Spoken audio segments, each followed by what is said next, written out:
Halo, Assalamualaikum warahmatullahi wabarakatuh. Masya Allah, tabarakallah, Alhamdulillah ya, kita berjumpa lagi di channel YouTube Fitriyanti.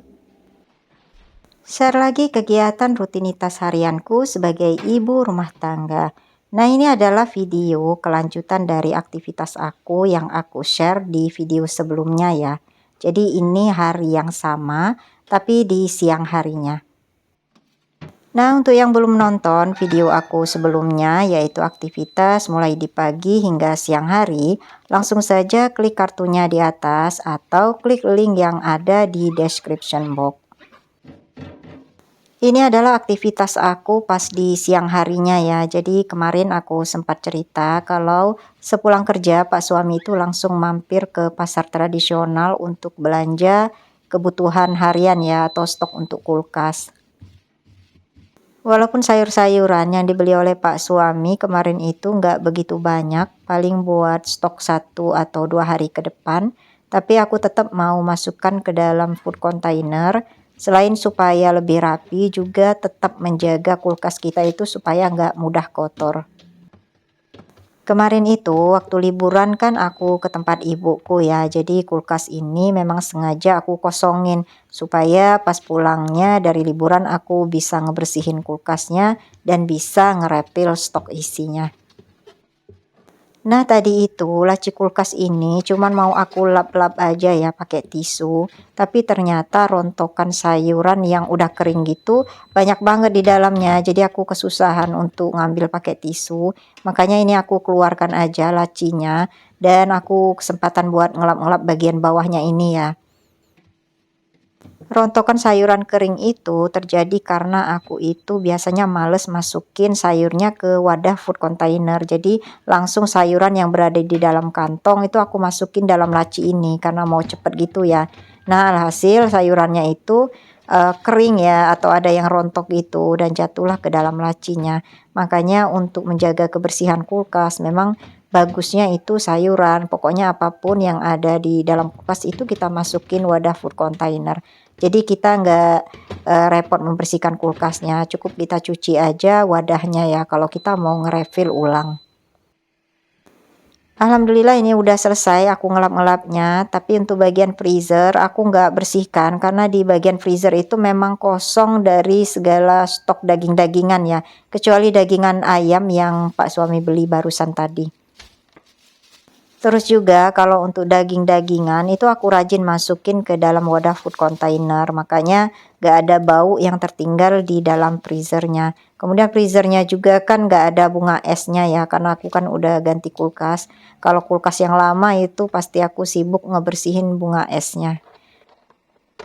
Oke, lanjut, ini sayuran yang dibeli Pak suami langsung aku masukin ke wadah food container. Dan food containernya seperti biasa ya, dialasin dengan tisu. Walaupun sebetulnya ini bisa dimasak besok atau lusa ya, jadi nggak terlalu lama nyimpannya di kulkas.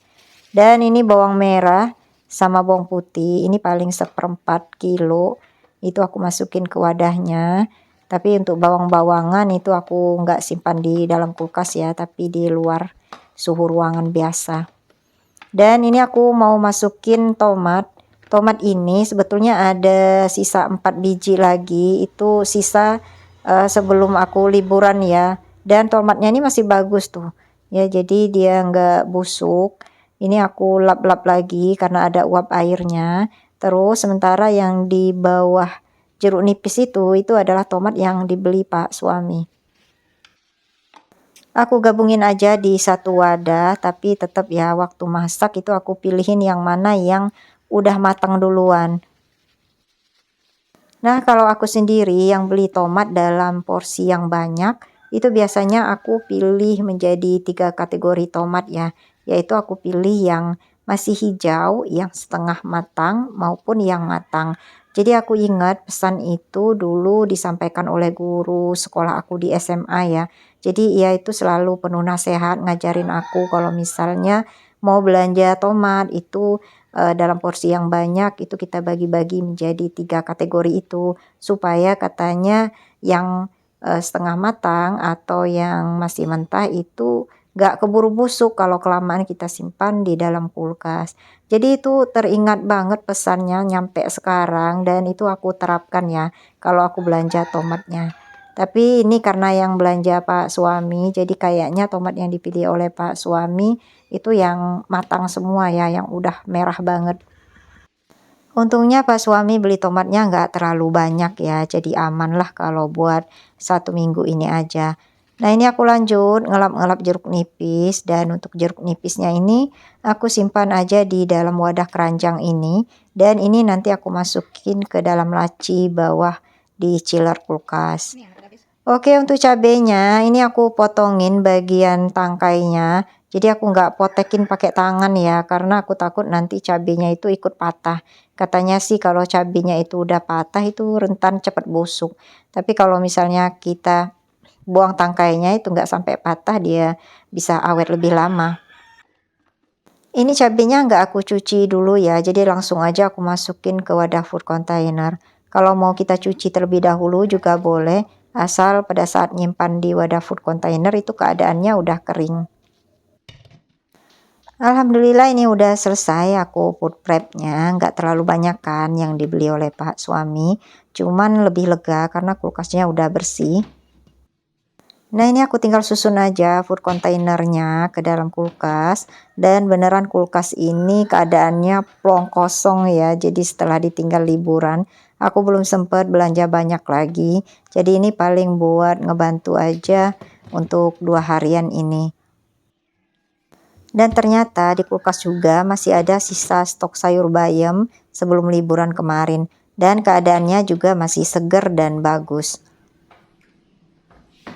Alhamdulillah akhirnya selesai juga aku bersihin kulkas, jadi tinggal ngisi kulkasnya ya biar penuh. Kalau penuh kan rasanya aman ya untuk kebutuhan dapur. Nah ini aku lanjut buat masak. Jadi ini adalah menu buat makan malam hari ini. Kalau menu makan siang tadi itu beli ya. Jadi ini ayam yang dibeli oleh Pak suami tadi udah aku rebus terlebih dahulu pakai rempah-rempah juga biar ayamnya lebih berasa dan bau amisnya hilang ya. Cuman aku ngerebusnya memang gak terlalu lama, cuman buat ngilangin kotorannya aja. Karena ayamnya ini mau aku bikin ala-ala fried chicken, jadi ini setelah diungkep ayamnya aku dinginkan terlebih dahulu, baru aku baluri dengan tepung serbaguna yang kering, lalu dicelupkan dengan air.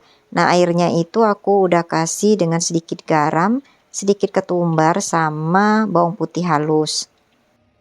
Pencelupan dengan tepung serbaguna dan airnya ini aku lakukan 3 kali aja dan setelah itu baru digoreng dengan minyak goreng panas. Nah ini adalah 1 ekor ayam yang Pak suami beli tadi, cuman bagian dadanya aku simpan di dalam freezer. Jadi ini adalah bagian sayap sama bagian pahanya aja ya. Alhamdulillah ini ayamnya udah hampir matang dan lanjut setelah goreng ayam ini aku itu bikin sambal ya. Aku bikin sambal terasi tumis aja supaya lebih awet karena ini kan aku bikin sambalnya udah mau menjelang malam ya. Khawatirnya nanti sambalnya itu nggak habis jadi bisa dimakan untuk besok, jadi tinggal manasin aja. Karena kalau bikin sambal terasi mentah itu biasanya harus habis ya malam ini aja. Sementara yang makan sambal itu cuma aku sama Pak suami. Sayang ya sama cabenya. Aku juga bikin sambalnya itu nggak terlalu banyak tapi super pedas karena aku campur biasanya cabai rawit sama cabai yang keriting. Tadi aku udah blender cabai sama bawangnya, cuman nggak aku ambil videonya. Dan ini aku tinggal tumis aja cabenya dan aku ambil 3 sendok makan. Dan sisa cabai blenderannya itu aku simpan di dalam kulkas. Seperti biasa kita tumis-tumis cabai bawangnya sampai benar-benar harum dan benar-benar matang ya. Lalu tambahkan sedikit garam sama sedikit gula. Nah aku pakai gula pasir aja. Kalau mau pakai gula merah juga lebih enak. Karena ini sambal terasi, jangan lupa sama terasinya ya. Kalau biasanya kan terasinya itu kita larutkan dulu dalam air, kemudian air terasinya baru kita masukin dalam tumisan sambal ini ya. Tapi karena terasinya kemarin itu udah aku goreng semuanya supaya lebih tahan lama ya. Bukan digoreng pakai minyak sih. Kemarin kalau ada yang nonton video aku itu disangrai ya namanya. Jadi ini nggak aku larutkan dalam air, tapi langsung aku masukin aja ke dalam tumisan sambal ini. Oh ya, sebelum aku masukin terasinya, tadi ini aku masukin dulu potongan tomat. Terus ini aku aduk-aduk lagi sampai tomatnya benar-benar ngejus seperti ini. Jadi kalau tomatnya udah benar-benar matang sama cabai dan bawangnya, insya Allah ini bisa awet ya. Alhamdulillah selesai juga untuk masak menu makan malam, dan untuk sayurnya itu pakai lalapan aja. Oke lanjut, ini aktivitas aku di sore hari karena hampir udah maghriban gitu, jadi waktunya aku buat tutup gorden. Terus karena ada paket yang baru sampai hari ini, jadi aku mau unboxing langsung. Jadi ini paketnya nyampe sore ini ya. Ini ada 2 paket. Paket yang pertama ini isinya adalah batik blus. Jadi ini adalah batik buat aku kerja. Nah, untuk yang mau samaan atau lagi cari-cari batik juga, nanti link tempat pembeliannya aku taruh di description box ya. Batiknya ini terdiri atas beberapa size. Jadi ini aku pilih yang size S, dan ini adalah motif encim namanya. Yang aku sukanya batik ini full puring tricot ya. Jadi puring tricotnya itu keseluruhan bagian badan maupun bagian lengannya.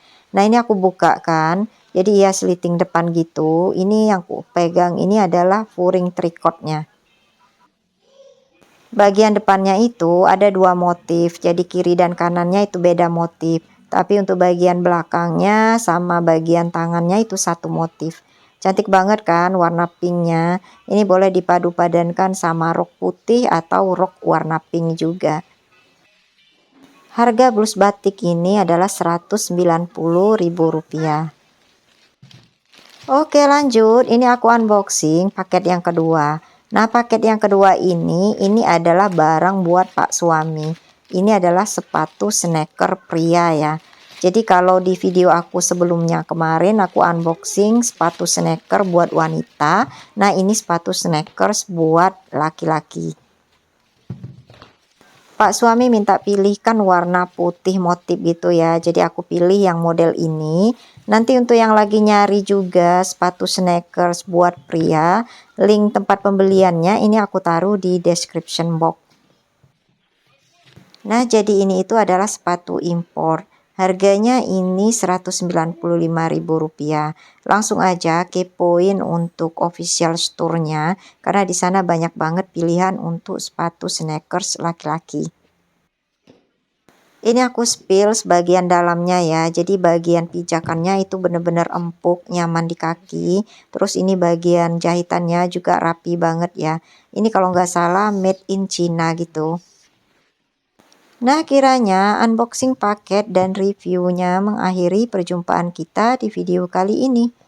Terima kasih untuk Bunda dan semua yang sudah menonton videoku hingga akhir. Mudah-mudahan ada hal yang bisa diambil manfaatnya atau juga bisa menghibur.